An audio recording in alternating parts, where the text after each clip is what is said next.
This just in, you are looking at obviously a very disturbing live shot there. That is the World Trade Center, and we have unconfirmed reports this morning that a plane has crashed into one of the towers of the World Trade Center. It does not appear that there's any kind of an effort up there yet. Now remember...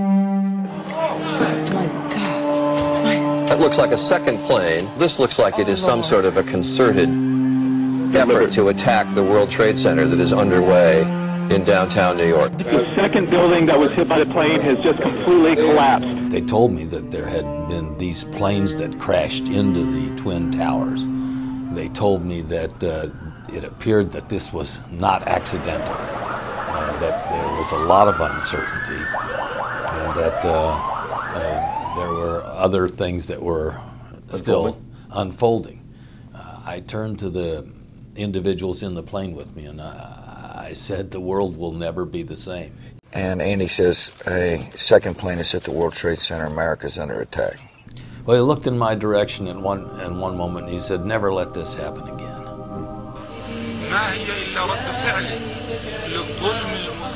Today, our fellow citizens, our way of life, our very freedom came under attack in a series of deliberate and deadly terrorist acts. America was targeted for attack because we're the brightest beacon for freedom and opportunity in the world. Osama bin Laden is just one person. He is representative of networks of people who absolutely have made their cause to defeat the freedoms that we understand, and we will not allow him to do so. I want you all to know that America today is on bended knee. I can hear you.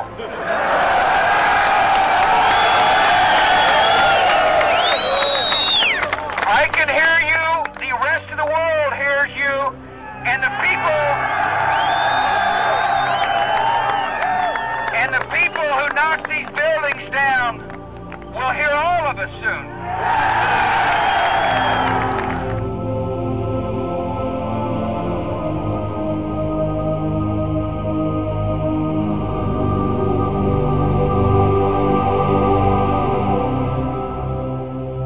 Good evening.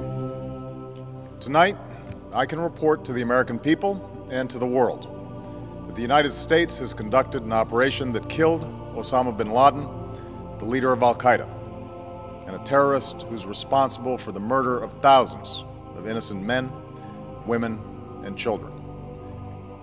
It was nearly 10 years ago that a bright September day was darkened by the worst attack on the American people in our history. The images of 9/11 are seared into our national memory. We were united as one American family. And so we went to war against Al-Qaeda to protect our citizens, our friends, and our allies.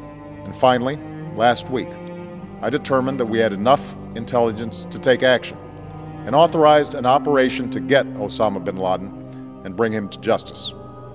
A small team of Americans carried out the operation with extraordinary courage and capability. No Americans were harmed. After a firefight, they killed Osama bin Laden and took custody of his body. We are once again reminded that America can do whatever we set our mind to. That is the story of our history.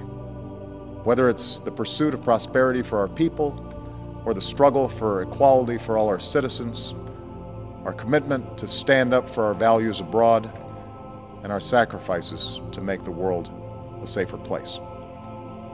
Let us remember that we can do these things not just because of wealth or power, but because of who we are. One nation, under God, indivisible, with liberty and justice for all. Thank you. May God bless you, and may God bless the United States of America.